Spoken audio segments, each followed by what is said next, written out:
Hi, இன்றைக்கி நம்ம சேனலில் ஒரு சுவையான ராகி அடை தான் பார்க்க போகிறோம். அது எப்படி பண்ணலான்னு பார்க்கலாம் வாங்க.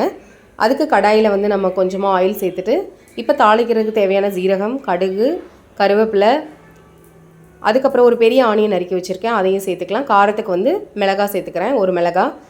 இதை நல்லா 2 நிமிஷம் வந்து நல்லா பிரட்டி விடுங்க.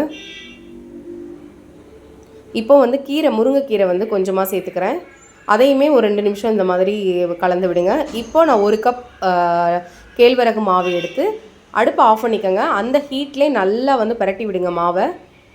இப்போது நான் வந்து மாவு எடுத்த கப்லேயே 1 கப் வந்து தண்ணி சேர்த்துருக்கேன். சேர்த்து அதையும் நல்லா கலந்துக்கோங்க. கலந்து இந்த அளவுக்கு பரட்டி வச்சு ஒரு 10 நிமிஷம் விடுங்க. அதுக்கப்புறம் நம்ம ராகி அடை சுட்டு எடுத்தோம்னா டேஸ்ட்டான ராகி அடை ரெடி. இதை வந்து நீங்கள் தேங்காய் சட்னி கூடயும் சர்வ் பண்ணலாம், இல்லைனா நாட்டு சக்கரை கூடயும் பண்ணலாம். அது உங்கள் விருப்பம் தான். என்னோடய சேனல் பிடிச்சிருந்தா சப்ஸ்கிரைப் பண்ணுங்கள், லைக் பண்ணுங்கள் அண்ட் ஷேர் பண்ணுங்கள். தேங்க்யூ ஃபார் வாட்சிங்.